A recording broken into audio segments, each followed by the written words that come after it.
من يهده الله فلا مضل له ومن يضلل فلا هادي له أشهد أن لا إله إلا الله وحده لا شريك له إله الأولين والآخرين وأشهد أن محمدا عبده ورسوله لا نبي ولا رسول بعده أما بعد. Baik, Alhamdulillah jemaah sekalian dirahmati Allah Azza wa Jal. Segala puja dan puji kita haturkan kepada Allah Rabbul Alamin atas segala nikmat yang Allah Azza wa Jalla selalu limpahkan kepada kita semua.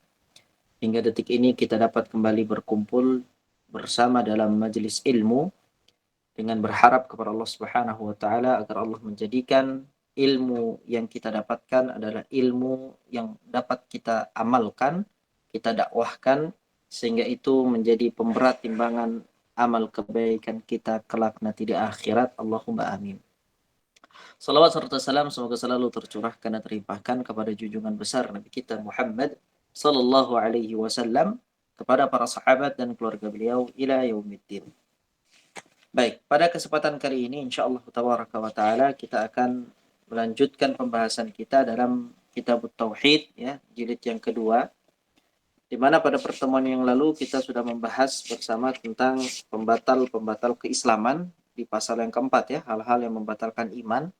Dan begitu juga di pertemuan-pertemuan sebelumnya ya, sudah ada rukun iman, cabang-cabangnya, definisi iman, dan semua hal yang berkaitan dengan keimanan.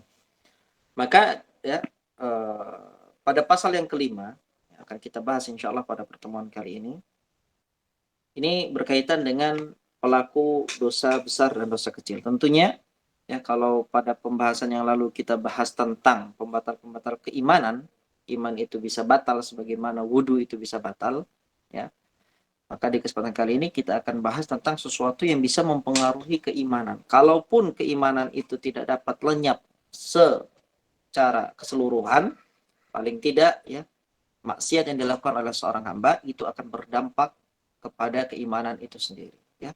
Apakah dampaknya besar ataukah dampaknya hanya kecil saja, itu tergantung dari dosanya itu, apakah dosanya besar maupun dosanya itu adalah dosa yang kecil. Baik, sebelum masuk ke poin yang kelima ini atau pasal kelima, di sini ada beberapa pertanyaan di soal-soal latihan pasal 4 sebelumnya. Insyaallah kita akan bahas terlebih dahulu sehingga sedikit mereview kembali apa yang telah kita bahas pada pertemuan yang lalu. Biidznillah azza wa jalla. Baik, yang pertama di sini sebutkan kaidah umum tentang sesuatu yang merusak dan membatalkan iman ya, pertanyaan pertama. Kemudian yang kedua adalah mengingkari rububiyah adalah membatalkan iman, sebutkan dalilnya. Yang ketiga, apakah perbedaan antara mengingkari rububiyah dengan mengingkari hak Allah azza wa jalla untuk disembah. Yang keempat, apakah hukum menjadikan perantara dan penolong dalam beribadah kepada Allah. Yang kelima, mungkin ini ya, salah tulis ini. Yang kelima, mengapa menakwilkan nama-nama dan sifat-sifat Allah hukumnya sama dengan menafikannya. Kemudian yang keenam, bolehkah berhukum kepada selain hukum Allah dan apa dalilnya. Kemudian yang ketujuh, bolehkah menghina Allah, Al-Quran, Rasulnya dengan main-main, sebutkan dalilnya. Dan yang kedelapan, yang terakhir, mungkinkah seseorang keluar dari ajaran Nabi Muhammad SAW dan bisakah seseorang terlepas dari beban syariat agama, sebutkan dalilnya. Baik, sebagaimana biasa kita minta kepada para jamaah untuk menjawab pertanyaan-pertanyaan ini sebelum kita masuk ke pasal yang kelima biidznillah ya azza wa jalla. Baik, untuk yang pertama kita minta kepada Ibu Lika atau Ummu Fatir, silahkan, barakallahu fiki. Bismillahirrahmanirrahim. Sebutkan kaidah umum tentang suatu yang merusak dan membatalkan iman.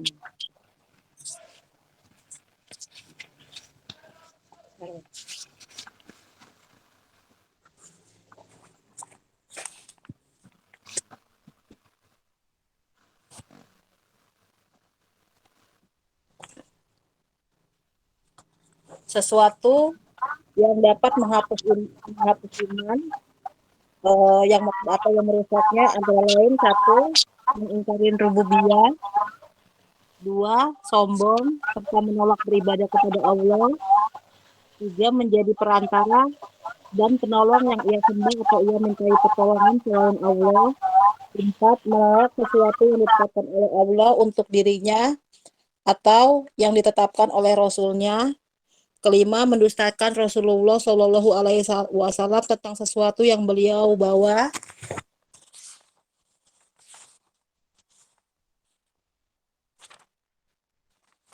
Enam, berkeyakinan bahwa petunjuk Rasulullah tidak sempurna atau menolak suatu hukum syara yang telah Allah turunkan kepadanya. Tujuh, tidak mau mengkafirkan orang-orang musyrik atau ragu tentang kekafiran mereka, sebab hal itu berarti meragukan apa yang dibawa oleh Rasulullah. Delapan, mengolok-olok atau mengejek-ngejek Allah atau Al-Quran atau agama Islam atau pahala dan siksa dan yang sejenisnya, atau mengolok-olok Rasulullah atau seorang nabi baik itu gurauan ataupun sungguhan. Sembilan, membantu orang musyrik atau menolong mereka untuk memusuhi orang muslim. 10, meyakini bahwa orang-orang tertentu boleh keluar dari ajaran Rasulullah dan tidak wajib mengikuti ajaran beliau. Dan 11, berpaling dari agama Allah, tidak mau mempelajarinya, serta tidak mau mengamalkannya.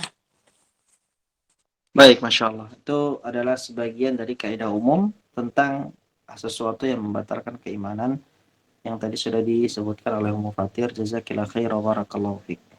Untuk pertanyaan ke nomor 2 berkaitan dengan rububiyah, silakan kita minta Ibu Iriana untuk bersedia menjawab. Riana belum hadir, Ustaz. Oh, beliau belum hadir. Ibu Siska sudah ada? Juga absen sementara belum, Ustaz. Ibu Tika. Nah, Ustaz, Bismillahirrahmanirrahim. Nomor 2, mengingkari rububiyah adalah membatalkan iman. Sebutkan dalilnya. Dalilnya adalah di surah Al-Jasiyah ayat 24. Ya, Ustaz. Betulkah? Silakan dibaca dalilnya apa? Dan mereka berkata, kehidupan ini tak lain hanyalah kehidupan di dunia saja. Kita mati dan kita hidup. Dan tidak ada yang membinasakan kita selain masa. Dan mereka sekali-kali tidak mempunyai pengetahuan tentang itu. Mereka tidak lain hanyalah menduga-duga saja. Masya Allah, jazakillah khair wa barakallahu fiik. Baik, untuk pertanyaan ketiga, apakah perbedaan antara mengingkari rububiyah dengan mengingkari hak Allah untuk disembah? Silakan ada Ibu Darmawati. Silakan. Ya, nama Pak. Apakah perbedaan antara mengingkari rububiyah dengan mengingkari hak Allah untuk disembah? Perbedaan mengingkari rububiyah dan mengingkari hak Allah. Rububiyah artinya mengingkari akan keesaan Allah. Ingkar hak Allah yaitu hak mutlak Allah yang dengan kekhususannya.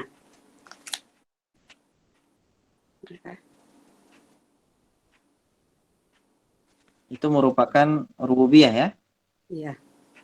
Mengingkari kerububiyahan Allah berarti mengingkari bahwasanya Allah yang mencipta, Allah yang mengatur, Allah yang menghidupkan, Allah yang mematikan ya. Kemudian dengan mengingkari hak Allah untuk disembah. Hak Allah untuk disembah ini ya dia masuk ke dalam lingkup uluhiyah seperti itu ya.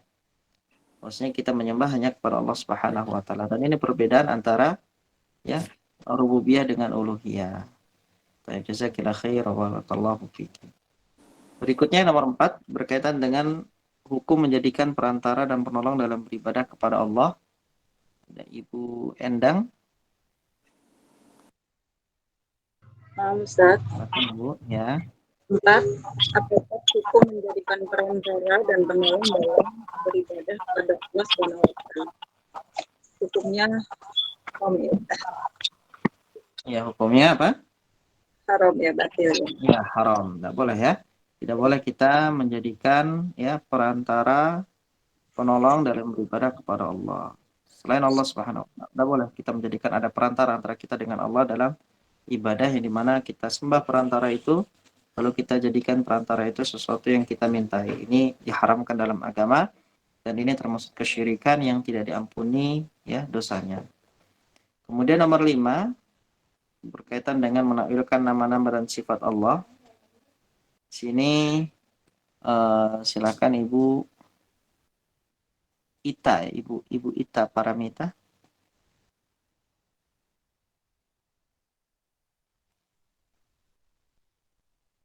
Tafadhali. Ya, ada Ustaz. Hmm. Nomor 6 ya. Mengapa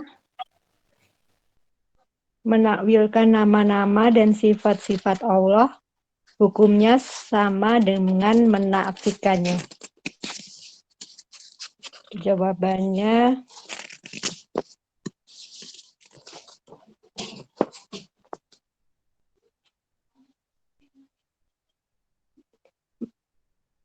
menolak sesuatu yang ditetapkan Allah untuk dirinya atau yang ditetapkan oleh Rasulnya. Begitu pula orang yang menyifati seorang makhluk dengan suatu sifat yang khusus bagi Allah seperti ilmu Allah. Termasuk juga suatu yang dinafikan Allah dari dirinya atau yang telah dinafikan oleh darinya dan oleh Rasulnya. Begitu ya? Jadi jawabannya sama ya? Iya. Mengapa menakwilkan nama-nama dan sifat-sifat Allah hukumnya sama dengan menafikannya? Karena semua itu berasal dari Allah ya. Apa yang Allah tetapkan harus kita tetapkan, dan apa yang Allah nafikan harus kita nafikan. Tidak boleh kita menetapkan nama yang Allah nafikan, tidak boleh juga kita sebaliknya, tidak boleh menafikan apa yang nama Allah telah tetapkan. Jadi semua itu dalam bab ini hukumnya harus mendengar dan taat. Sami'na wa ta'na. Apa yang sampai kepada kita imani dan kita taati tanpa ada ya pembangkangan, baik itu dengan menakwilkannya maupun dengan menafikannya. Ya Allah taala alam. Berikutnya Ibu Juniba. Silahkan. Di sini nomor 7 ya. Nomor 6 sebenarnya. Bolehkah berhukum kepada selain hukum Allah?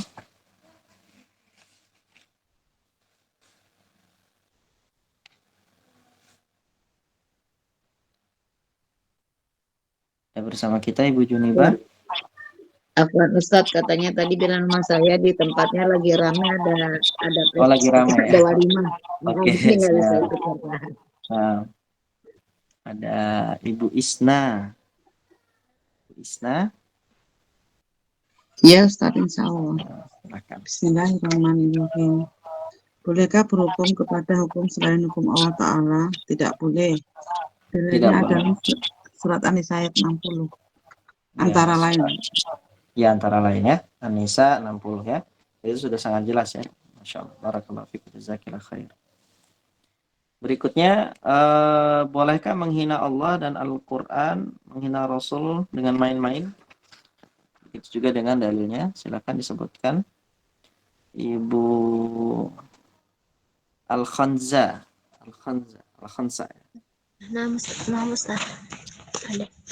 Bolehkah menghina Allah atau Al-Quran atau Rasulnya dengan main-main? Sebutkan dalilnya. Tidak boleh. Dalilnya Quran surat At-Taubah ayat 65 sampai 66. Masya Allah. Benar ya. Taubah. Jazakillah khair. Barakallahu fiik. Terakhir, untuk pertanyaan nomor 9, Ibu Mira. Ya Ustaz. Ibu Mira Amaliana. Mungkinkah seseorang keluar dari ajaran Muhammad Shallallahu Alaihi Wasallam? Dan bisakah seseorang terlepas dari beban syariat agama? Sebutkan dalilnya.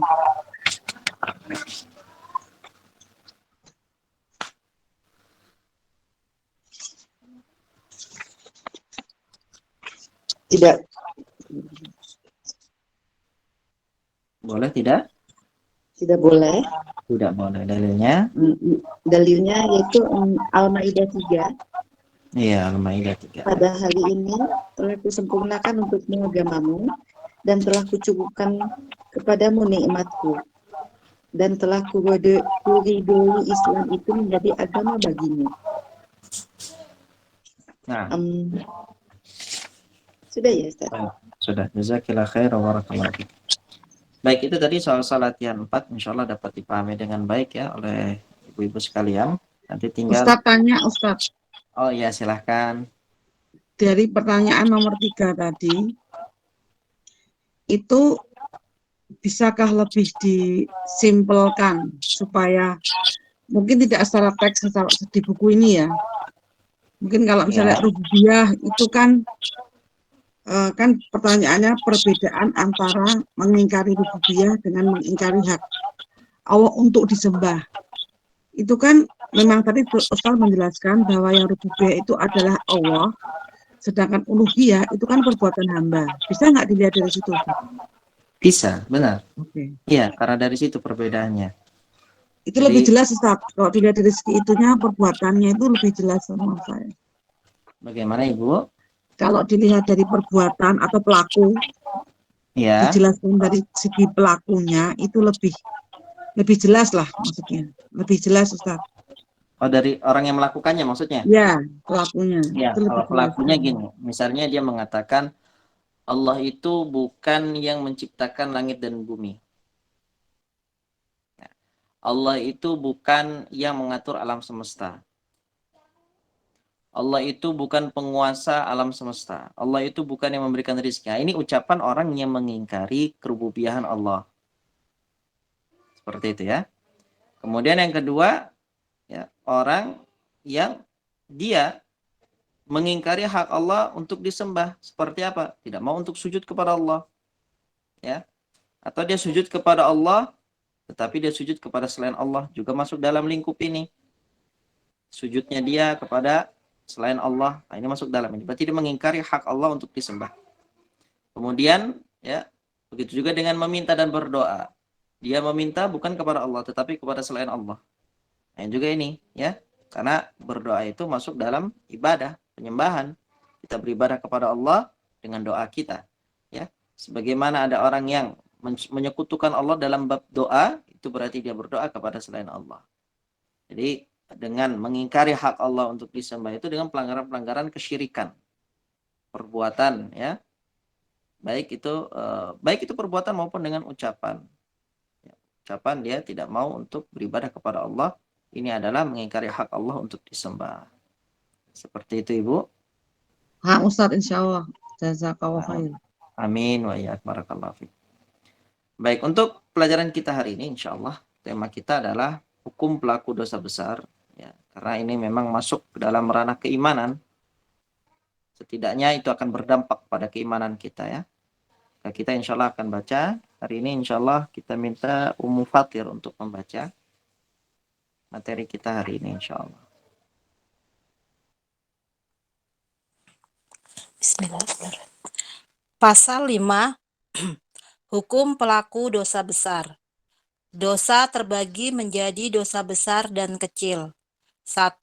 Dosa besar atau kabirah, yaitu setiap dosa yang mengharuskan adanya had di dunia atau yang diancam oleh Allah Subhanahu wa taala dengan neraka atau laknat atau murkanya. Ada pula yang berpendapat dosa besar adalah setiap maksiat yang dilakukan seseorang dengan terang-terangan atau berani serta meremehkan dosanya. Contoh dosa besar adalah sebagaimana disebutkan dalam hadis Abu Hurairah radhiyallahu anhu bahwa Rasulullah Shallallahu alaihi wasallam bersabda yang artinya, jauhilah olehmu 7 dosa yang membinasakan. Mereka bertanya, apa itu? Beliau menjawab, syirik kepada Allah, sihir, membunuh jiwa yang diharamkan oleh Allah kecuali dengan benar, memakan riba, memakan harta anak yatim, melarikan diri pada waktu peperangan, menuduh berzinah wanita-wanita suci yang mukmin dan lalai dari kemaksiatan. Hadis riwayat Al-Bukhari dan Muslim.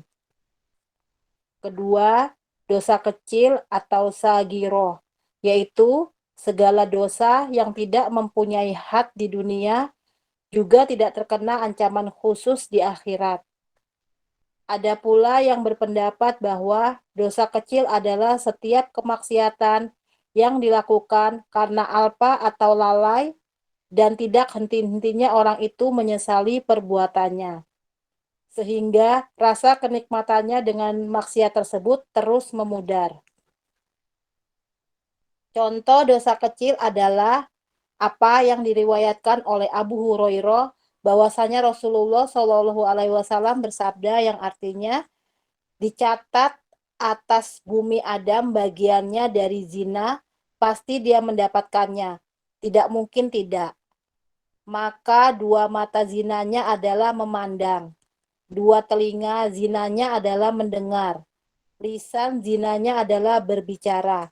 Tangan zinanya adalah memegang. Dua kaki zinanya adalah melangkah. Dan hati adalah menginginkan dan mendambakan. Hal itu dibenarkan oleh kemaluan atau didustakannya. Hadis riwayat Muslim nomor 2657. Dalil pembagian dosa menjadi besar dan kecil adalah firman Allah dalam surat An-Nisa ayat 31. Jika kamu menjauhi dosa-dosa besar di antara dosa-dosa yang dilarang kamu mengerjakannya, niscaya kami hapus kesalahan-kesalahanmu atau dosa-dosamu yang kecil, dan kami masukkan kamu ke tempat yang mulia atau surga.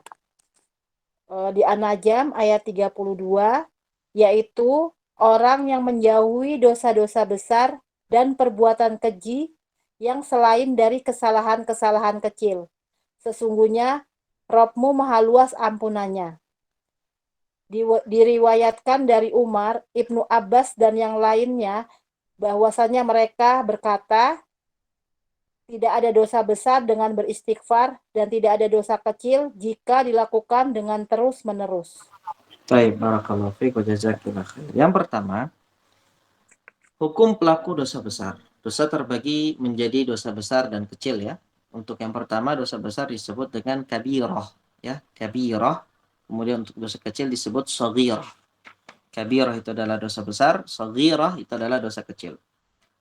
Apa itu dosa besar? Dosa besar itu adalah setiap dosa yang mengharuskan adanya had ya. Had bentuk jamaknya adalah hudud ya, di footnote dijelaskan.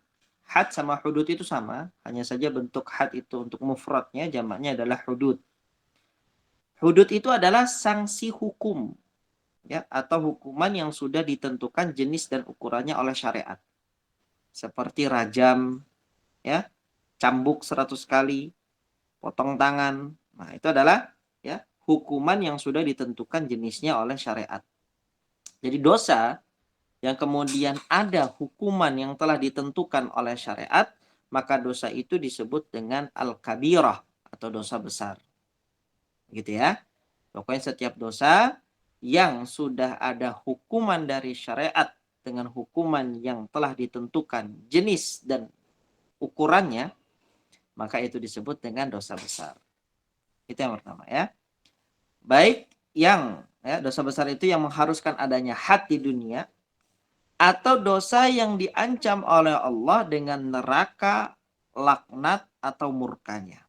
Jadi tidak harus ada hadnya saja, tetapi memang ketika Allah sebutkan dosa itu, Allah sebutkan laknat setelahnya. Allah sebutkan dosa setelahnya. Allah sebut neraka setelahnya, maka dosa yang tadi disebutkan itu termasuk dosa besar.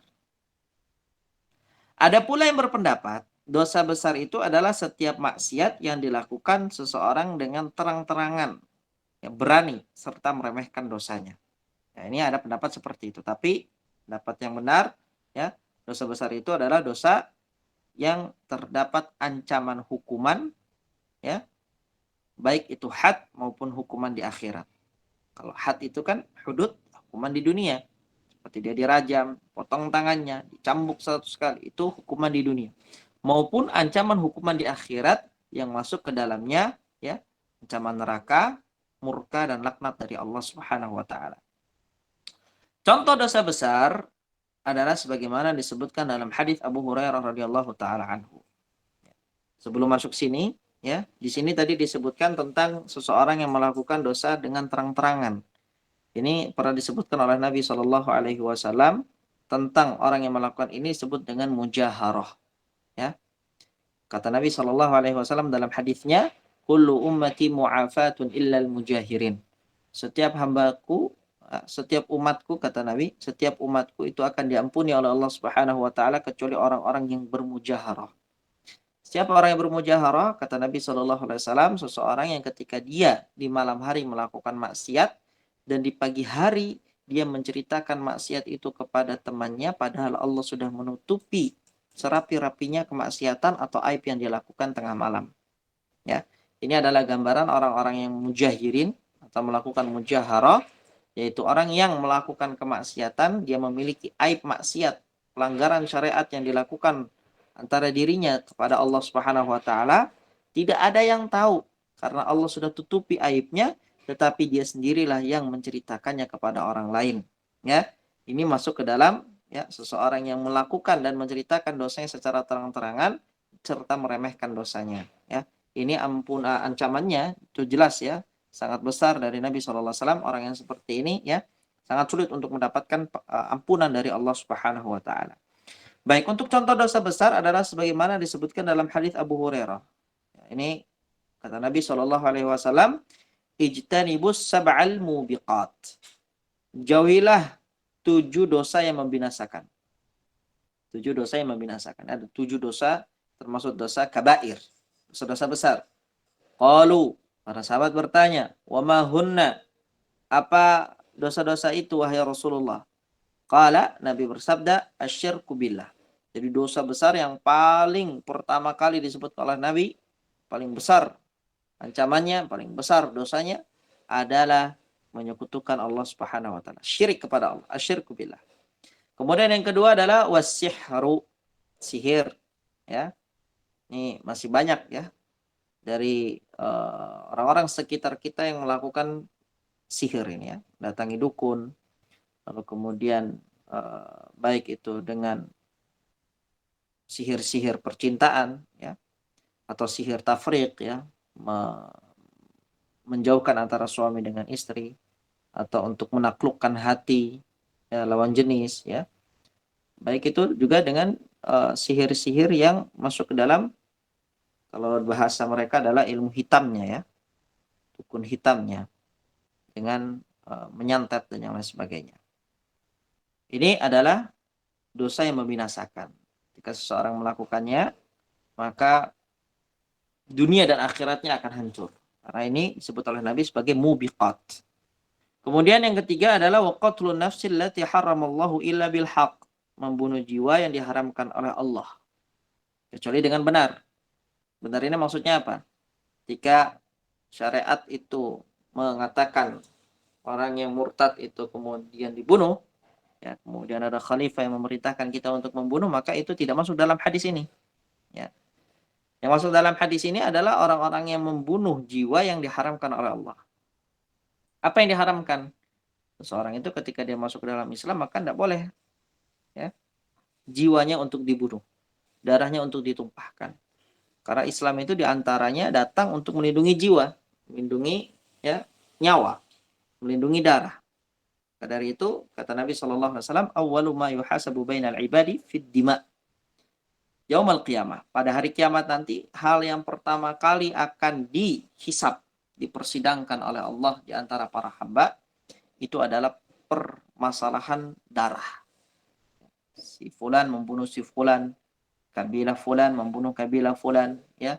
Suku ini membunuh suku ini, ya. Negeri ini membunuh negeri itu, ya. Ini adalah permasalahan darah yang pertama kali akan disidang oleh Allah Subhanahu wa taala. Itu kalau secara umum antara satu orang dengan orang lain. Tapi kalau itu berkaitan dengan personil orangnya, masing-masing hamba, masing-masing manusia, maka yang pertama kali ditanya adalah permasalahan salatnya. Kalau salatnya lancar, maka lancar semuanya. Kalau salatnya berantakan, maka berantakan semuanya. Itu kata Nabi SAW. Kemudian dosa berikutnya termasuk dosa besar yang dapat menghancurkan adalah aklur riba. Nah, orang yang bermuamalah, bertransaksi dengan transaksi riba. Dia memakan harta riba atau memanfaatkan dengan transaksi riba. Ini semua masuk dalam dosa besar ini ya. Ini juga banyak di sekitaran kita ya. Mau beli apa-apa semua dengan ngutang, semua dengan riba. Dan ini tentu ancamannya sangat besar di sisi Allah Subhanahu wa taala. Baik, berikutnya adalah wa aklu malil yatim. Wa aklu malal yatim, memakan harta anak yatim. Harta yang seharusnya dia boleh dimanfaatkan, tetapi secara zalim dimanfaatkan oleh orang lain yang mengatasnamakan anak yatim. Ini juga dosanya sangat besar di sisi Allah Azza wa Jalla. Wa tawalli yaumaz zahfi, melarikan diri pada waktu perperangan, ya, melarikan diri pada waktu peperangan. Jadi ketika saf antara kaum muslimin itu sudah berhadap-hadapan dengan saf kaum kafirin, maka di sini seorang muslim haram baginya untuk berbalik arah. Ini kalau kondisi sudah di medan perang, ya. Ketika dia berbalik arah, maka ini dikatakan dengan at-tawalli yaumaz zahfi. Ya, dan itu adalah dosa besar. Wa qadful muhsanatil mu'minatil ghafilat, menuduh berzina wanita-wanita suci yang mukmin dan lalai dari kemaksiatan. Ya. Ini wanita-wanita mukmin yang zahirnya, ya, mereka adalah wanita-wanita yang suci, lalai dari kemaksiatan, maksudnya jauh dari kemaksiatan. Kemudian kita tuduh dia sebagai pezina, ya. Nah, ini juga banyak, ya, secara lisan sering kita dengar, ya, orang-orang yang gampang sekali menuduh seseorang dengan perzinahan hanya dengan indikator-indikator yang dia nilai, ya, atau yang dia lihat. Nah, indikator-indikator seperti ini tidak bisa untuk dijadikan hujjah dalam syariat. Allah Subhanahu wa taala mengabadikan tentang syariat rajam, syariat musyahadah, atau namanya al-ishhad, ya, persaksian dalam permasalahan zina ini dalam surat An-Nur. Allah Subhanahu wa taala sudah jelaskan secara terperinci bahwasanya ketika ada seseorang yang kemudian dia bersaksi tentang perzinahan tetapi dia tidak mendatangkan para saksi, ya, arba'atu syuhada, yaitu 4 saksi, maka di sini Allah perintahkan fajliduhum thamanina jaldah, cambuklah mereka dengan 80 kali cambuk, wala taqbalu lahum syahadatan abada, janganlah kalian terima persaksiannya selama-lamanya, wa ulaika humul fasiqun, dan mereka adalah orang-orang yang fasik. Jadi dalam syariat Islam ini tidak boleh kita sembarangan menuduh, oh si fulan adalah pezina, atau si fulan telah berzina. Itu lisan itu hati-hati. Karena kalau seandainya kita sampai mengucapkan kita menuduh si fulan itu telah berzina, si fulana telah berzina, maka itu masuk ke dalam kategori dosa besar ini. Dan hukumannya berat. Ya, ini ada hadnya, ada ancamannya dari Allah. Allah Subhanahu wa taala dalam surat An-Nur tadi, ya, ayat yang keempat, walladzina yarmunal muhsanat, bagi orang-orang yang menuduh berzina pada wanita-wanita yang baik-baik, tsumma lam ya'tu bi arba'ati syuhada, kemudian mereka tidak dapat menghadirkan 4 saksi, ya, fajliduhum thamanina jaldah, dicambuk 80 kali. Kemudian tidak boleh diterima persaksiannya selama-lamanya, dan Allah vonis mereka adalah orang-orang yang fasik, ya. Memang 4 orang ini memang harus bersaksi. Orang-orang yang menyaksikan ini, ya, harus bersaksi. Kemudian persaksian mereka itu tidak boleh meragukan.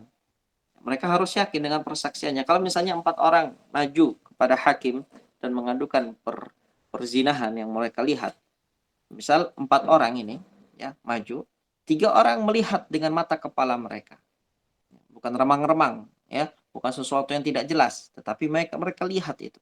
Kemudian ada 1 orang, ya, orang keempat ini dia tidak melihat dengan jelas, maka semua ini di dalam hukum fikih itu dicambuk, ya. Ketika mereka berani mengadukan sesuatu lalu kemudian tidak dapat mendatangkan, ya, syuhada atau saksi sebanyak 4 orang dengan persaksian yang benar, maka mereka itu dicambuk. Itulah Allah Subhanahu wa taala, ya, jadikan hukum dalam permasalahan ini sangat berat, tidak bisa main-main. Ya, tidak bisa kita itu menjadikan permasalahan seperti ini permasalahan yang seakan-akan sebagai bahan olok-olokan kita, sebagai bahan canda kita, sebagai bahan tawa kita dengan orang lain, tidak bisa, ya. Baik, kemudian yang kedua berkaitan dengan dosa kecil atau disebut dengan shaghirah. Apa itu shaghirah? Yaitu segala dosa yang tidak mempunyai had di dunia, tidak ada hukuman di dunianya, ya. Hukuman ini maksudnya hukuman yang telah ditentukan oleh syariat, ya. Juga tidak terkena ancaman khusus di akhirat. Jadi ketika disebutkan dosa itu, Allah Azza wa Jalla atau Nabi SAW tidak menyebutkan laknat Allah, murka Allah, maupun ancaman neraka atau hukuman di dunia, ya. Tidak ada itu. Maka itu masuk ke dalam kategori as-shaghirah, dosa kecil. Ada pula yang berpendapat, pendapat lain, bahwa dosa kecil adalah setiap kemaksiatan yang dilakukan karena alpa atau lalai atau tidak henti-hentinya orang itu menyesali perbuatannya sehingga rasa kenikmatannya dengan maksiat tersebut terus memudar. Ini pendapat yang kedua, ya. Tapi yang lebih masyhur itu pendapat yang pertama tadi. Contoh dosa kecil adalah apa yang diriwayatkan oleh Abu Hurairah radhiyallahu anhu bahwasanya Rasulullah shallallahu alaihi wasallam bersabda, "Kutiba 'ala bani Adam nasibuhu minaz zina mudrikun dzalika la mahalata." Kata Nabi, dicatat atas Bani Adam bagiannya dari zina, pasti dia mendapatkannya, tidak mungkin tidak. Ya. Ini semua ya ada bagian khusus, bagian dosa zina. Fal'ainani zinahuman nadhar. Maka kedua mata, kata Nabi, zina kedua mata itu adalah dengan memandang. Berarti kalau ada seseorang, ya, kemudian dia memandang sesuatu yang diharamkan dari lawan jenisnya, maka ini disebut dengan zina mata. Ya, itu ada bagiannya sendiri. Ya, ada bagiannya sendiri. Mendapatkan bagiannya. Nasib. Wal udhunani zinahumal istima'. Kedua telinga, itu zinanya adalah mendengar. Mendengar suara-suara yang diharamkan baginya untuk dia dengar. Itu disebut dengan zina telinga. Wal lisanul zinahul kalam. Kemudian lisan, ya, zinanya adalah bicara. Ya, rayuan. Ya, ini juga masuk dalam perzinahan. Tapi zina secara lisan. Wal yadu zinahal batshu. Ya, kedua tangan itu bisa dapat disebut berzina juga. Tapi zinanya adalah dengan memegang. Ya, dia memegang, maka ini disebut zina. Tapi zina lingkupnya hanya zina tangan. Warrijlu zinahal khuta. Kedua kaki juga bisa masuk dalam lingkup perzinahan. Apa itu? Yaitu dengan melangkah. Zinanya kaki itu dengan melangkah. Wal qalbu yahwa wa yataman. Hati pun bisa berzina, ya. Jadi semuanya ada bagian-bagiannya. Mata memiliki bagian perzinahan, telinga memiliki bagian perzinahan, lisan memiliki bagian perzinahan, ya. Kemudian kedua tangan memiliki bagian perzinahan, kaki memiliki bagian perzinahan, hati pun memiliki bagian perzinahan. Apa zinanya hati? Ya, menginginkan dan mendambakan. Ini zinanya hati. Dan semua itu kata Nabi, wa yusaddiqu dzalikal farju wa yukatibuhu. Semua yang dilakukan oleh anggota-anggota badan itu, ya, dibenarkan dan didustakan oleh kemaluannya. Jadi memang semua itu mengarah kepada al-farj, atau Nabi sebutkan kemaluan. Kalau itu memang, ya, zina itu dilakukan dengan kemaluannya, maka semuanya itu dibenarkan. Tapi kalau tidak, maka didustakan. Dan di sini, ya, Nabi SAW menyebutkan bahwasanya mata yang melihat kepada sesuatu yang diharamkan dari lawan jenis itu adalah perzinahan mata. Nah, ini masuknya masuknya ke dalam, ya, dosa kecil. Begitu juga dengan mendengarkan sesuatu yang diharamkan, mendengarkan rayuan misalnya atau mengucapkan rayuan, ini juga masuknya kepada as-saghirah. Baik. Mana yang dosa besar? Dosa besar itu pezinanya itu sendiri, yaitu zina dengan kemaluannya. Dalil pembagian dosa menjadi besar dan kecil adalah firman Allah Subhanahu wa taala. Jadi kalau ditanya mana dalilnya yang membedakan antara dosa besar dan dosa kecil, kita jawab, ya. Pertama ada surat An-Nisa ayat 31, Allah Subhanahu wa taala menyebutkan, "In tajtanibu kaba'ira ma tunhauna anhu, nukaffir 'ankum sayyi'atikum wa nudkhilkum mudkhalan karima." Jika kalian menjauhi dosa-dosa besar, kabair. Kabair itu jamak dari kabirah. Jadi kan kita sebutkan, ya, dosa besar itu dalam bahasa Arab disebut kabirah. Itu kalau satu dosa besar. Tapi kalau dosa-dosa besar, maka bukan kabirah lagi, disebut dalam bahasa Arab disebut dengan al-kabair. Maka disebutkan intajtanibu kabair. Kalau kalian menjauhi dosa-dosa besar, ma tunhauna anhu, yang kalian telah dilarang untuk melakukannya, nukaffir ankum sayyiatikum, niscaya kami akan hapus dosa-dosa kalian, dosa-dosa kecil maksudnya, wa nudkhilkum mudkhalan karima, dan kami masukkan kalian ke tempat-tempat yang mulia surga. Maka lewat dalil ini, ya, atau ayat ini, para ulama mengatakan bahwasanya dosa besar itu, ya, tidak akan diampuni oleh Allah Subhanahu wa taala kecuali dengan taubat nasuha, ya. Harus dengan taubat. Ya, harus dengan taubat nasuha. Adapun dosa kecil itu, ya, kalau kita menjaga diri kita dengan mengamalkan amalan yang soleh, maka itu otomatis dosa-dosa kita yang kecil-kecil itu bisa berguguran. Ya, jadi dosa-dosa kecil itu bisa otomatis berguguran walaupun tidak kita minta kepada Allah Subhanahu Wa Taala. Ya, misalnya kita, kata Nabi SAW, as-salawatul khams wal jum'atu ilal jum'ah wa ramadan ila ramadan mukaffiratun lima bainahunna idza tunibatil kaba'ir. Antara sholat 5 waktu kata Nabi. Antara Jumat ke Jumat. Antara Ramadan ke Ramadan. Kalau seandainya seorang hamba ya, dia melakukan amalan-amalan kebaikan di antara waktu-waktu itu, ya, ada waktu yang harian, ada waktu yang pekanan, ada yang waktu tahunan, kata Nabi, mukaffiratun lima bainahunna. Maka amalan-amalan kebaikan itu akan menjadi penghapus dosa, ya, dosa-dosa yang dilakukan di antara waktu-waktu itu. Dosa-dosa ini sepakat para ulama mengatakan dosa-dosa kecil, bukan dosa-dosa besar, ya. Karena Nabi menyebutkan idzatunibatil kabair dengan syarat orang itu menjauhi dosa-dosa besar. Jadi kalau dosa-dosa besar dia jauhi, dosa-dosa kecil itu secara otomatis akan berguguran ketika dia melakukan kebaikan. Kemudian dalam surat An-Najm ayat 32 Allah menyebutkan alladzina yajtanibuna kaba'iral itsmi wal fawahisha illa lamam inna rabbaka wasi'ul maghfirah. Yaitu orang-orang yang menjauhi dosa-dosa besar dan perbuatan keji yang selain dari kesalahan-kesalahan kecil. Ya, lamam itu maksudnya adalah dosa-dosa kecil atau kesalahan kecil. Ini adalah pembeda. Allah menyebut ada perbedaan antara dosa yang besar dengan dosa yang kecil. Inna rabbaka wasi'ul maghfirah, sesungguhnya Rabbmu adalah yang maha luas ampunannya. Diriwayatkan dari Umar, Ibnu Abbas dan yang lainnya bahwasanya mereka berkata, Umar bin Khattab, Abdullah bin Abbas, ya, keduanya sahabat, mereka berkata, la kabirata ma'a istighfarin. Tidak ada dosa besar dengan istighfar. Maksudnya apa?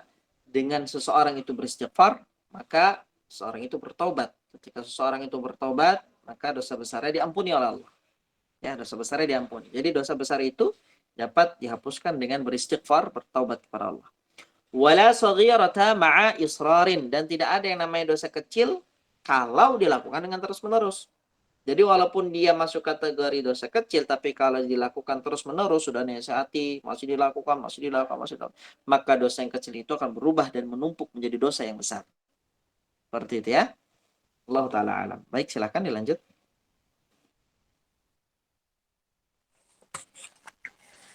Mazhab Ahlul Sunnah tentang pelaku dosa besar.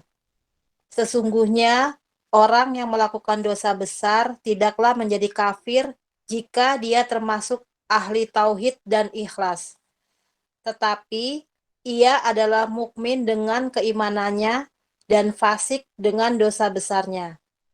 Dan ia berada di bawah kehendak Allah Subhanahu wa Ta'ala. Apabila berkehendak, dia mengampuninya, dan apabila dia berkehendak pula, maka dia menyiksa di neraka karena dosanya. Kemudian mengeluarkannya dan tidak menjadikannya kekal di neraka. Berbeda dengan kelompok-kelompok sesat yang ekstrim dalam hal ini. Mereka adalah 1. Murji'ah, golongan yang menyatakan bahwa maksiat tidak membahayakan atau berpengaruh buruk bagi orang yang beriman, sebagaimana ketaatan tidak bermanfaat bagi orang kafir. Kedua, Mu'tazilah, mereka yang mengatakan bahwa orang yang berdosa besar ini tidak mukmin dan tidak juga kafir, tetapi ia berada pada tingkatan yang ada di antara dua tingkatan tersebut. Namun demikian, apabila ia keluar dari dunia tanpa bertaubat, maka ia kekal di neraka. 3. Khawarij. Mereka mengatakan bahwa orang yang berdosa besar adalah kafir dan kekal di neraka. Baik, ini berkaitan dengan madhab Ahlus Sunnah wal Jamaah tentang pelaku dosa besar. Jadi bagaimana nih sikap kita? Kalau seandainya tadi sudah dikatakan dosa itu terbagi menjadi 2. Ya. Ada yang namanya dosa besar, ada yang namanya dosa kecil. Bagaimana sikap kita sebagai Ahlus Sunnah wal Jamaah itu sudah dijelaskan oleh para ulama. Sebelumnya, kalau itu memang dosa besar, kalau itu memang adalah kesyirikan, ya, yang membatalkan keimanan, ini tidak ada lagi khilaf antara para ulama, ya, apakah orang itu keluar atau tidak. Itu sudah sepakat para ulama, ya. Apakah dosa itu mengkafirkan atau tidak? Kalau itu mengkafirkan, maka sepakat para ulama orang itu kafir dari Islam, keluar dari Islam. Hanya permasalahan di sini adalah, ya, apakah seseorang itu bagaimana dia dimuamalahi kalau seandainya dia melakukan dosa besar, ya. Nah, ini ada berbagai golongan. Dan yang paling tepat adalah madhab Ahlus Sunnah wal Jamaah. Katakan bahwasanya Sesungguhnya orang yang melakukan dosa besar tidaklah menjadi kafir jika dia termasuk ahli tauhid dan ikhlas. Ikhlas ini maksudnya apa? Bukan ikhlas hatinya dalam musibah yang dilakukan, tidak. Ya. Ikhlas di sini adalah menyerahkan segala ibadah yang dia lakukan hanya kepada Allah Subhanahu Wa Taala. Berarti ini adalah ahlu tauhid, yang muwahhid, orang yang beriman, orang yang ya menyerahkan seluruh amalan ibadahnya hanya kepada Allah. Ya. Kalau ada orang yang dalam masuk kriteria seperti ini dan dia melakukan dosa besar, ada muwahhid, ahli tauhid, tetapi dia mencuri misalnya, ya, maka Ahlussunnah wal Jamaah mengatakan dia telah melakukan dosa besar, tetapi dia tidak menjadi kafir.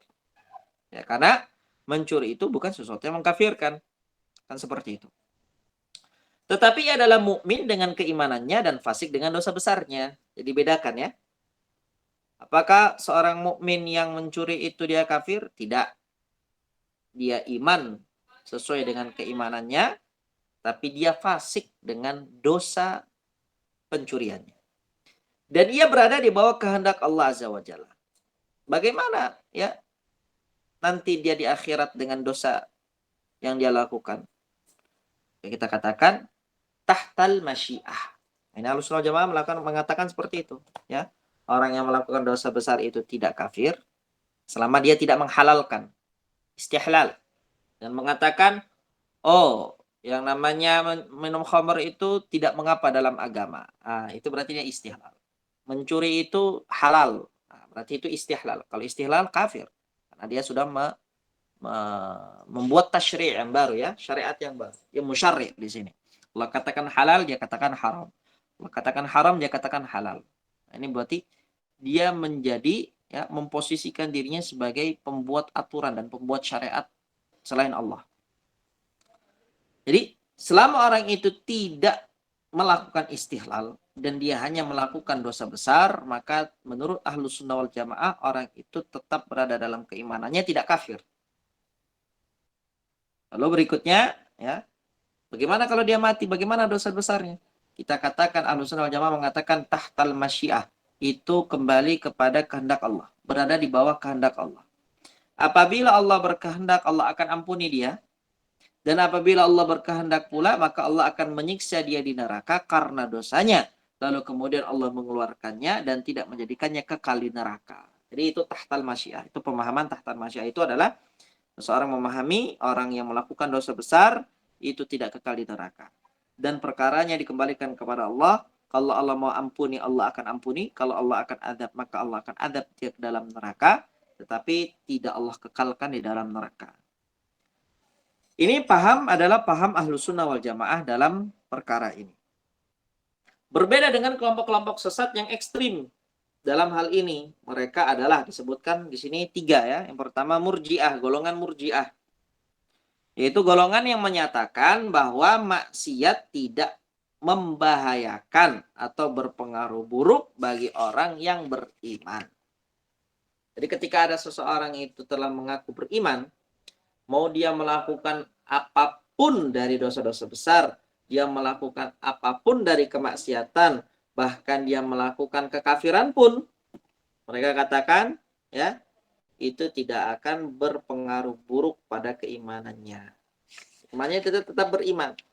Ya, ini golongan murji'ah.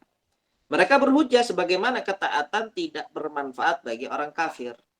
Ya, jadi orang kafir itu mau dia melakukan ketaatan sebagaimana, ya, yang dia lakukan, itu tidak akan diterima karena dia kafir.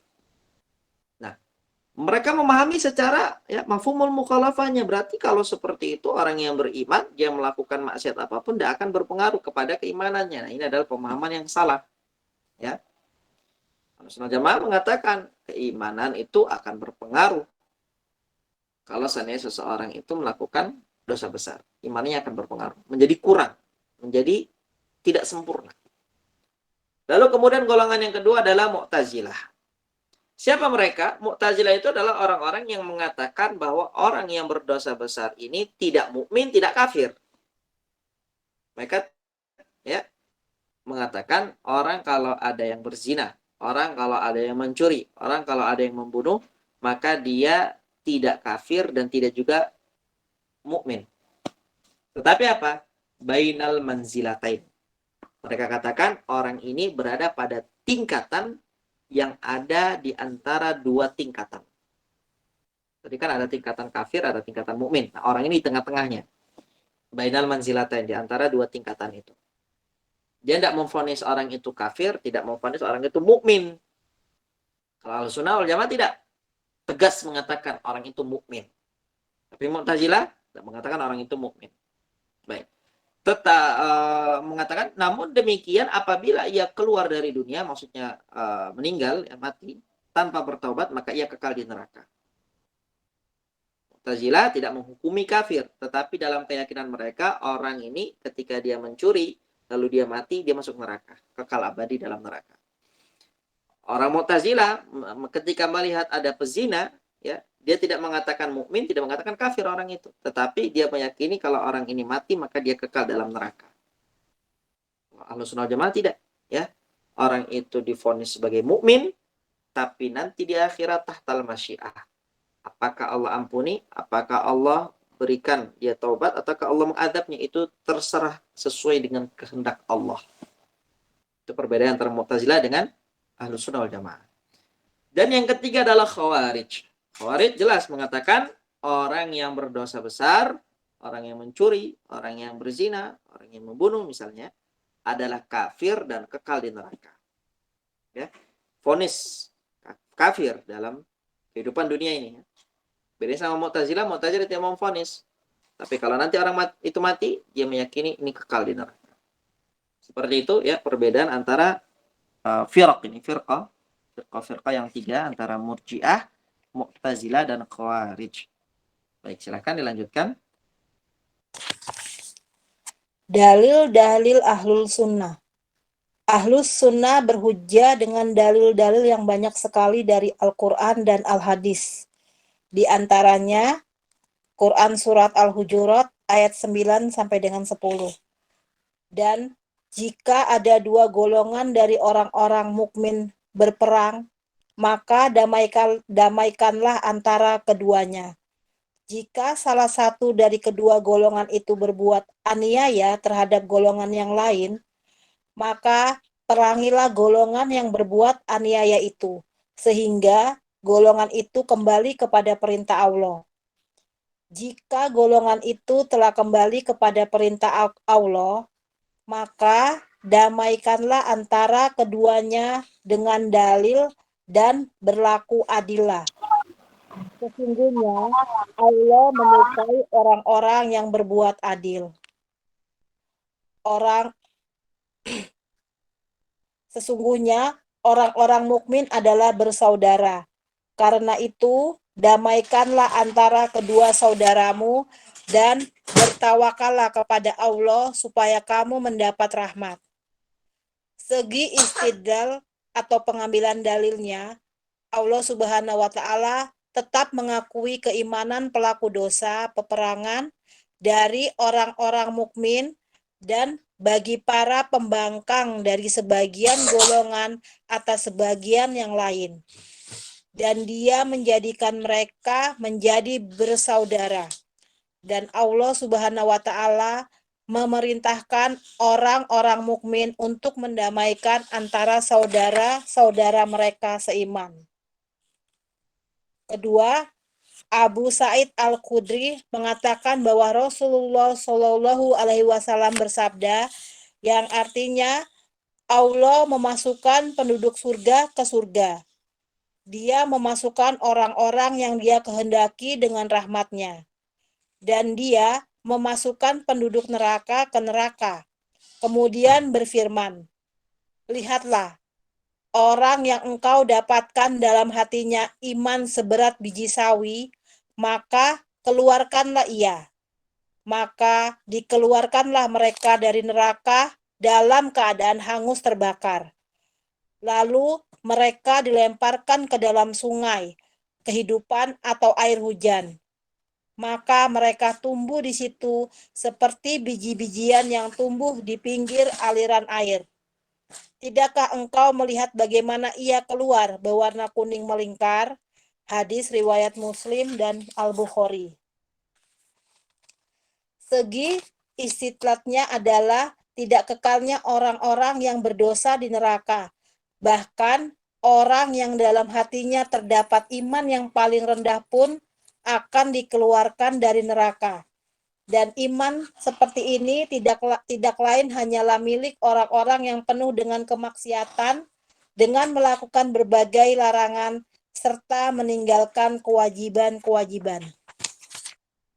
Baik, jazakillah khair wa barakallahu fiik. Ini yang akan kita bahas adalah dalil ya.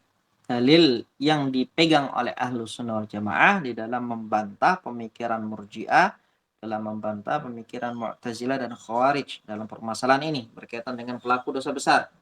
Ya, bagaimana menyikapi mereka, bagaimana menghukumi mereka di dunia dan di akhirat. Karena ada pertentangan, ada perselisihan. Ahlus Sunnah wal Jamaah dalam berpendapat memegang dalil. Sini di antara ada dua dalil disebutkan. Yang pertama dari ayat Al-Quran, kemudian yang kedua dari hadis Nabi SAW. Ahlus Sunnah berhujjah dengan dalil-dalil yang banyak sekali dari Al-Quran maupun dari Al-Hadis. Di antaranya, yang pertama, ya surat Al-Hujurat ayat 9-10.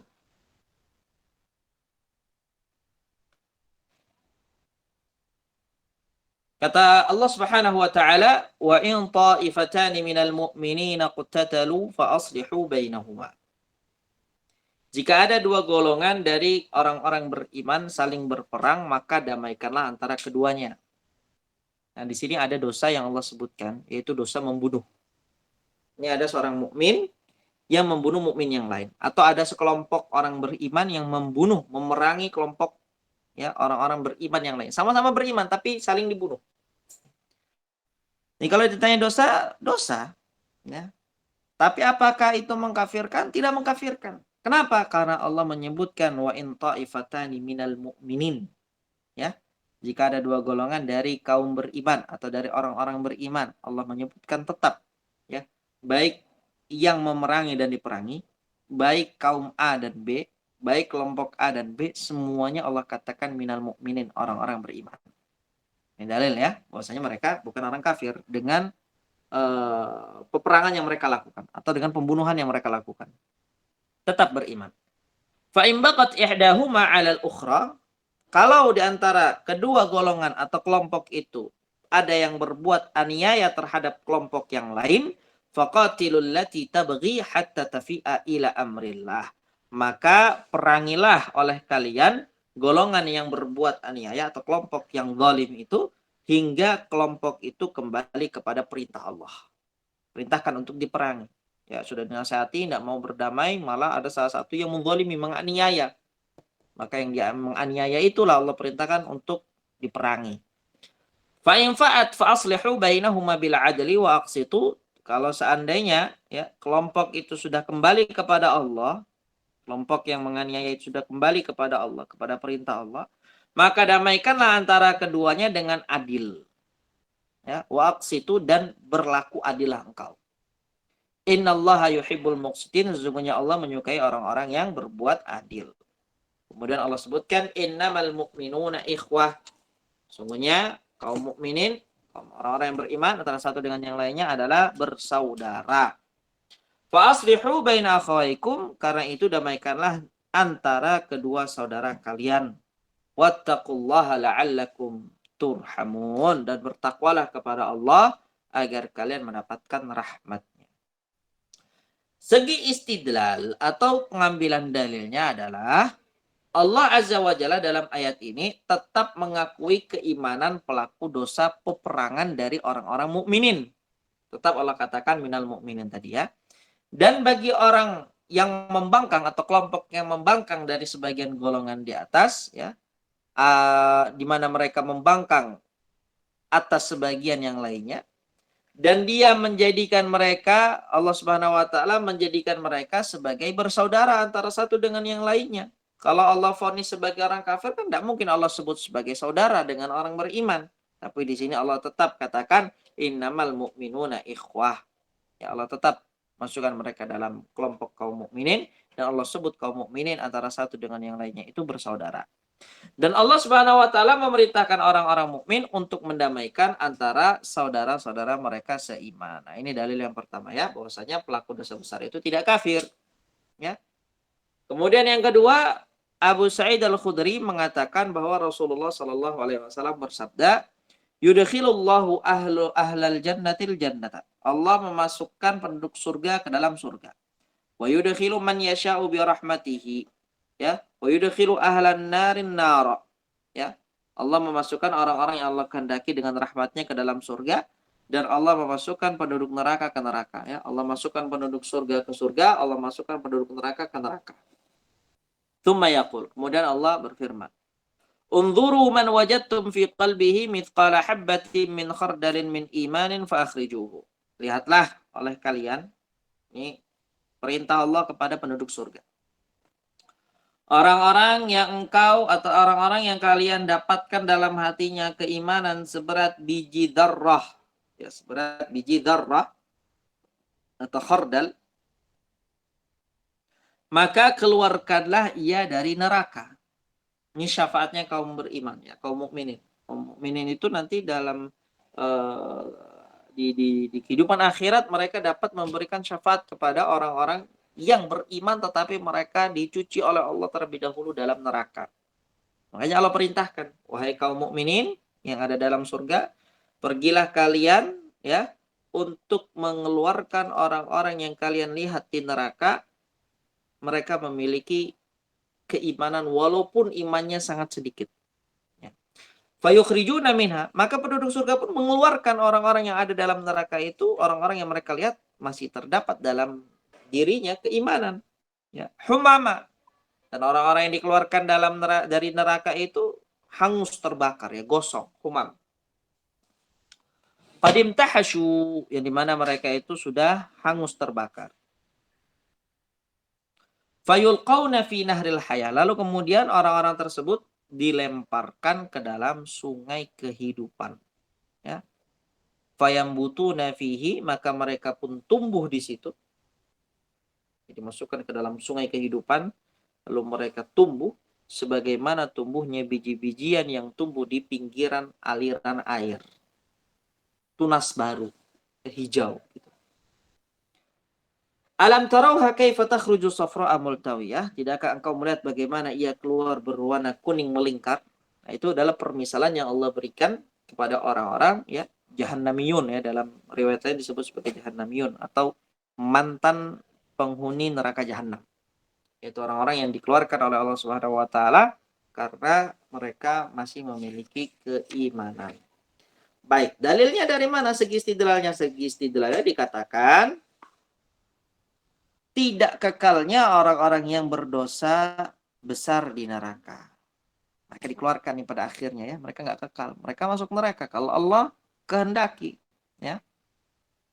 Bahkan orang yang di dalam hatinya terdapat iman yang paling rendah sekalipun, itu akan dikeluarkan dari neraka. Dan iman seperti ini tidak lain hanyalah milik orang-orang yang penuh dengan kemaksiatan, dengan melakukan berbagai larangan serta meninggalkan kewajiban-kewajiban. Ya. Ahli maksiat, tapi mukmin, ya. Dia beriman sama Allah, tidak melakukan kesyirikan, ya, tidak melakukan kekufuran, tapi ahli maksiat dosa besar. Maka orang-orang seperti ini kondisinya di akhirat itu tahtal masyiah, di bawah kehendak Allah. Kalau Allah adab, maka Allah akan masukkan dia ke dalam neraka dan tentunya nanti akan dikeluarkan dengan berbagai macam syafaat, ya. Atau Allah Azza wa Jalla akan ampuni dia. Apakah ada orang yang diampuni? Ada, kalau Allah menghendaki. Makanya seseorang itu, ya, hendaknya dia terus memohon kepada Allah Subhanahu wa taala. Dia sadar nih dirinya adalah ahli maksiat, tapi dia terus merengek kepada Allah Subhanahu wa taala untuk diampuni dosa-dosanya sehingga dia tidak dimasukkan ke dalam neraka oleh Allah Azza wa Jalla, ya. Semoga kita semua dimasukkan oleh Allah Subhanahu wa taala ke dalam lingkup orang-orang yang masuk dalam surga tanpa hisab dan tanpa adab. Allahumma amin. Baik, soal-soal latihan pasal 5. Di sini ada 5 pertanyaan, ya. Silakan nanti dijawab terlebih dahulu sampai kemudian nanti kita lihat kalau memang waktunya tidak cukup kita selesaikan sampai di sini. Tanya dulu Ustaz, dan pertanyaan dulu. Silakan Ibu. Contohnya dua golongan orang beriman yang berperang itu apa Ustaz? Itu yang pertama. Yang kedua, dulu. Yang tadi disebutkan ini dan fasik dengan dosa besarnya. Jadi fasik di sini maksudnya apa, Ustaz? Jelaskan, Ustaz. Fasik itu. 2 pertanyaan. Itu Fasik Ustaz. ya. Ya. Halaman Baik. 31 dengan halaman 32. Baik. Yang pertama berkaitan dengan orang yang disebut sebagai kelompok mukminin yang berperang. Contohnya apa? Contohnya apa yang terjadi di antara kalangan para sahabat misalnya, ya. Antara sahabat Muawiyah radhiyallahu anhu dengan sahabat Ali radhiyallahu anhu.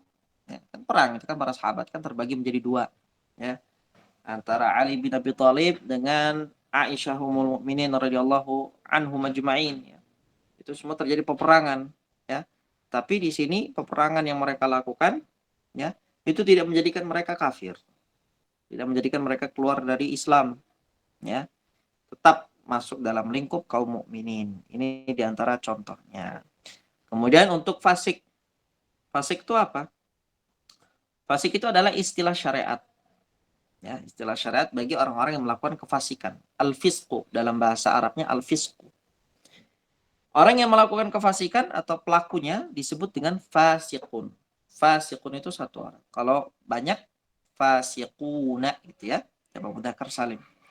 Maka orang-orang yang melakukan kefasikan ini, apakah fasik itu selalu identik dengan dosa kecil atau dosa besar? Tidak bisa disamaratakan seperti itu ya. Tapi memang untuk penggunaannya, kefasikan itu lebih cenderung kepada dosa-dosa ya, kecil dan dosa besar. Bukan kekufuran atau kesyirikan. Tapi juga tidak bisa dihukumi bahwasanya fasik itu bukan kesyirikan. Karena Allah dalam Al-Quran banyak menyebut orang-orang kafir itu dengan fasikin. Ya, dalam Al-Quran Allah banyak menyebut orang-orang kafir, orang-orang musyrikin dengan kata-kata wa ulaika humul fasiqun, ya. Begitu juga orang-orang munafikun. Orang-orang munafikin di dalam Al-Quran Allah banyak menyebut mereka dengan kata fasik, ya. Memang fasik itu adalah istilah syariat yang bisa digunakan baik itu oleh pelaku, bisa digunakan, yang kita gunakan untuk orang yang melakukan kesyirikan, ya, atau orang yang melakukan dosa besar, atau orang yang melakukan dosa kecil. Seperti itu. Wallahu a'lam.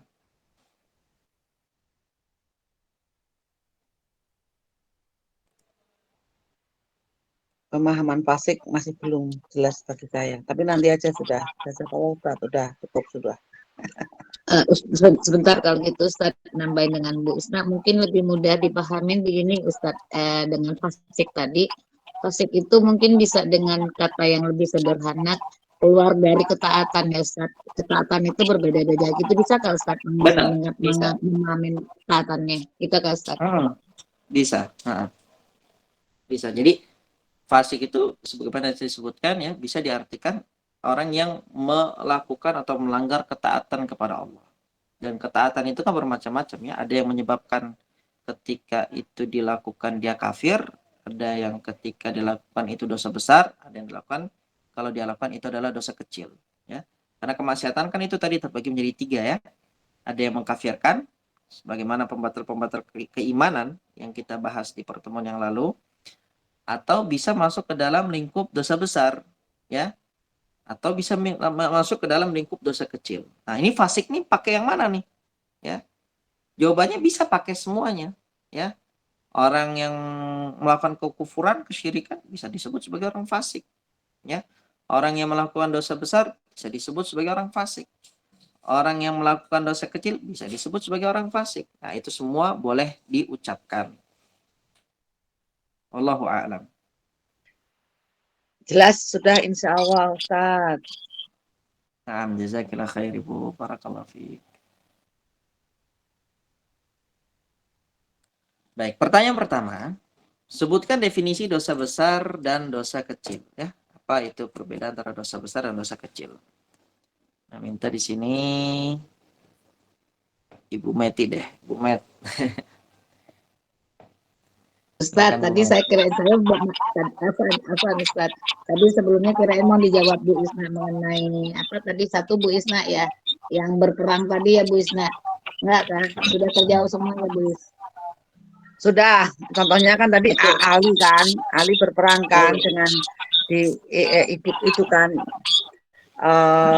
Ummul Mukminin kan di situ kan tadi tuh Muawiyah tadi kan. Iya. Iya, benar. Ya. Afwan, sebelum saya menjawab tadi, tadi saya sudah menanyakan di dosa besar kecil ini. Sebelum saya menjawab, Ustadz, bolehkah dijelaskan di sini kan disebutkan ahli tauhid dengan ikhlas, Ustadz. Perbedaan tauhid dengan ikhlas. Kalau ikhlas tadi Ustadz sudah menjelaskan bahwa beribadah hanya kepada Allah Ta'ala saja. Ya Ustadz, artinya ikhlas di sini bukan bagian dari beribadah. Syarat ibadah itu kan ikhlas kepada Allah Ta'ala, kemudian ada mutabaah ya gitu Ustaz ya. Tapi kan yang di sini dipahami ikhlas di sini bukan itu ya, bukan itu kan Ustaz? Itu, maksudnya itu. Maksudnya itu, maksudnya itu ya Ustaz. Yang bukan Jadi kalau bukan maksud dari ikhlas di sini merelakan, karena orang Indonesia kan memahami kata ikhlas itu merelakan. Udah ikhlasin aja, udah relakan aja kan seperti itu. Jadi ya, ikhlas itu bukan merelakan, tetapi mentauhidkan Allah. Jadi antara tauhid dengan ikhlas di sini sama maknanya. Pemahaman Afwan Ustaz, bahasanya di sini yang saya pahamin ikhlas itu tauhid itu kan mampu mukalafannya adalah kan syirik ya Ustaz. Tauhid lawannya kan syirik gitu ya Ustaz. Benar.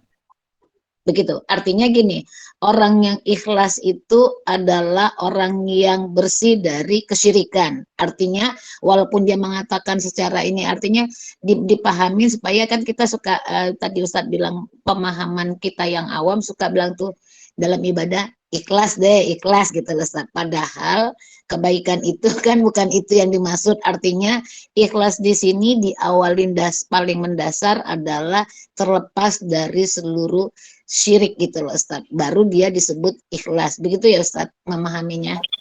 Iya benar. Ustaz, itu mau itu baru saya menjawab Ustaz supaya clear dulu ini Ustaz. Artinya di sini ada tauhid dan syiriknya gitu Ustaz. Apa nih Ustaz? Iya, barakallahu fiikum ya, Masya Allah. Alhamdulillah. Ya, sekarang saya jawab dulu ya Ustaz. Silakan.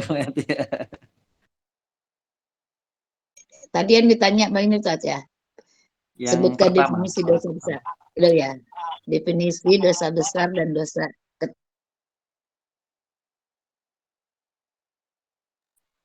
definisi dosa besar. Setiap dosa besar itu yaitu dosa yang mengharuskan adanya had di dunia atau yang diancam oleh Allah Ta'ala dengan neraka atau laknat atau murkanya. Adapun yang mendapatkan dosa besar adalah setiap maksiat yang dilakukan seseorang dengan terang-terangan berani serta meremehkan dosanya. Itu dosa besar, Ustaz. Baik, nah. Sedangkan dosa kecil adalah dosa yang tidak mempunyai had di dunia dan tidak terkena ancaman khusus di akhirat. Begitu, Ustaz. Nah, itu jadi perbedaannya ya antara definisi dosa besar dan dosa kecil. Dosa besar yang ada ancamannya, dosa kecil yang tidak ada ancamannya baik di dunia maupun di akhirat. Jazakallahu khair wa barakallahu fiik. Baik, untuk nomor 2, bagaimana mazhab Ahlussunnah tentang orang yang berdosa besar dan sebutkan dalilnya. Silahkan Abu Arkan, ini belum ini kayaknya. Abu Arkan, tafadhol. Insyaallah, masyaallah. Bismillah. Bagaimana mazhab Ahlussunnah tentang orang yang berdosa besar? Sebutkan dalilnya. Mazhab Ahlussunnah yaitu sesungguhnya orang yang melakukan dosa besar tidaklah menjadi kafir jika dia termasuk ahli tauhid dan ikhlas. Tetapi ia adalah mukmin dengan keimanannya dan fasik dengan dosa besarnya. Dan ia berada di bawah kehendak Allah Subhanahu wa Ta'ala. Apabila berkehendak, dia mengampuninya, dan apabila dia berkehendak pula, maka dia menyiksa di neraka karena dosanya. Kemudian mengeluarkannya dan tidak menjadikannya kekal di neraka. Dalilnya yaitu surat Al-Hujurat ayat 9-10 dan hadis dari Abu Sa'id Al-Khudri radhiyallahu anhu, Ustaz. Baik, Masya Allah. Jazakallahu khairan wa barakallahu fiik. Mumtaz. Jazakallahu khairan, insyaallah. Baik, yang ketiga, apakah seorang mukmin masih bersaudara dengan pelaku dosa besar? Kalau ada yang melakukan dosa besar, apakah dia masih saudara kita? Ya. Sebutkan dalilnya. Silahkan dijawab Ibu Endang. Ustaz, masih saudara kita Ustaz. Baik, masih saudara kita. Dalilnya apa? Quran surat Al-Hujurat ayat Baik, yang tadi ya. 10 ya. Quran surat Al-Hujurat ayat 9 sampai 10, Masya Allah. Ya. Baik, berikutnya, bagaimana segi istidlal menurut ahlu sunnah tentang pelaku dosa besar dari sabda Rasul akan dikeluarkan dari neraka orang yang di dalam hatinya terdapat iman seberat biji sawi? Ibu Ummu Fatir mungkin, Ummu Fatir.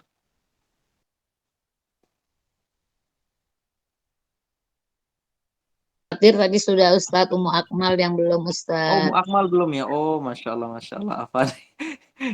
Ya, Ummu Akmal. Ummu Akmal, iya. silakan Ummu. Iya. Bagaimana segi istidlal menurut ahlu sunnah tentang pelaku dosa besar dari sabda Rasul akan dikeluarkan dari neraka orang yang dalam hatinya terdapat iman seberat biji sawi? Segi istidlalnya adalah tidak kekalnya orang-orang yang berdosa besar di neraka. Bahkan orang yang dalam hatinya terdapat iman yang paling rendah pun akan dikeluarkan dari neraka. Dan iman seperti ini tidak lain hanyalah milik orang-orang yang penuh dengan kemaksiatan dengan melakukan berbagai larangan serta meninggalkan kewajiban-kewajibannya. Begitu kan, Ustaz? Iya, benar. Jadi istidlalnya mana? Segi istidlalnya dia akan dikeluarkan. Ya. Dia akan dikeluarkan walaupun dia banyak melakukan dosa, tetap dia akan dikeluarkan dari neraka selama terdapat keimanan. Barakallahu fiik wa ahsanallahu ilaik. Baik, yang terakhir. Tanya Ustaz. Oke, silakan. Istidlal itu artinya apa tuh? Istidlal itu tadi ada kan? Bahasa istidlal itu pengambilan dalil. Jadi dari segi apa nih? Seperti tadi. Wa in ta'ifatani minal mu'minina iqtatalu fa aslihu bainahuma fa in baghat ihdahuma 'ala al-ukhra fa qatilu allati tabghi hatta tafi'a ila. Itu kan dalil. Oke. Pengambilan dalil ya. Pengambilan dalil dari sisi apa nih? Oh dari iya sisi ya. apa? Ya, Ustaz. Ya. Oke. Yang kelima, bahaya apakah yang diakibatkan oleh tersebarnya dosa di masyarakat? Baik, Ibu siapa nih? Ibu Tika mungkin ya?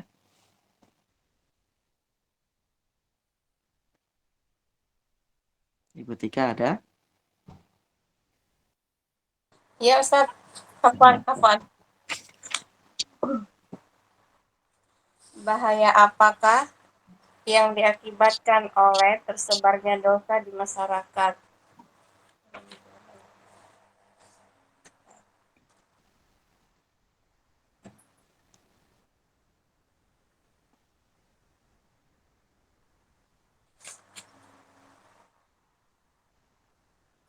Udah dapat jawabannya?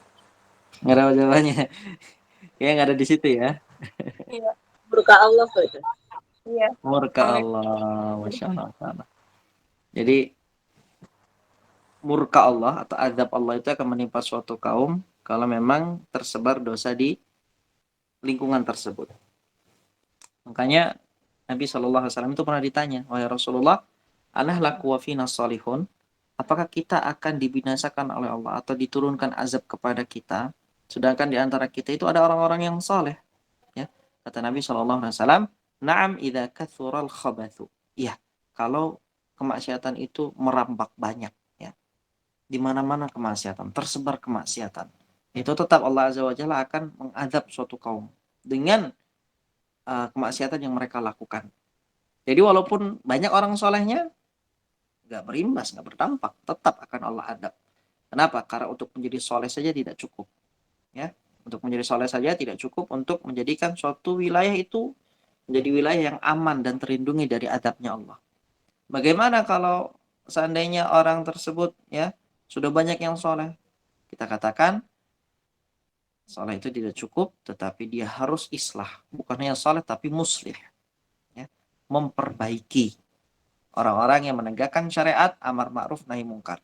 Amar ma'ruf itu adalah menyuruh kepada kebaikan, nahi mungkar itu adalah melarang dari kemungkaran. Jadi kalau dia melihat ada kemungkaran, dia cegah. Dia larang. Ketika orang-orang meninggalkan kewajiban, dia mengingatkan. Dia menyuruh orang untuk melakukan kebaikan. Sehingga dengan syariat amar ma'ruf nahi mungkar itu kalau sudah tegak di tengah sebuah masyarakat, satu sekumpulan masyarakat, maka dengan itu masyarakat itu akan terhindar dari azabnya Allah Subhanahu wa taala.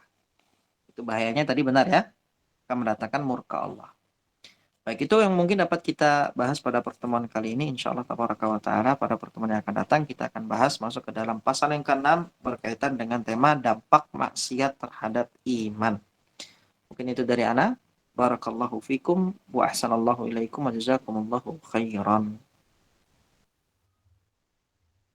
Baik, jazakumullah khair wa barakallahu fikum kepada jemaah yang telah berpartisipasi dalam membacakan materi dan juga bertanya, dan juga kepada Ustaz Abu Ayyub Hafizahullah Ta'ala, jazakallahu khair wa barakallahu fik wa ahsanallahu ilaika atas ilmu yang telah disampaikan. Semoga menjadi ilmu yang bermanfaat bagi kita semua, dapat dipahami, diamalkan, serta didakwahkan. Amin ya rabbal alamin. Baik, karena waktu sudah menunjukkan pukul, sudah di Balikpapan sudah mau masuk waktu maghrib ini ya. Sudah jam 6 lewat 15 ya. Sudah maghrib di sini. Sudah maghrib, Masya Allah. Taib. Mari kita akhiri kajian ini dengan membaca doa kafaratul majlis. Subhanakallahumma wa bihamdika, asyhadu an la ilaha illa anta, astaghfiruka wa atubu ilaik. Wassalamualaikum warahmatullahi wabarakatuh. Waalaikumsalam warahmatullahi wabarakatuh. Jazakallahu khair. Barakallahu.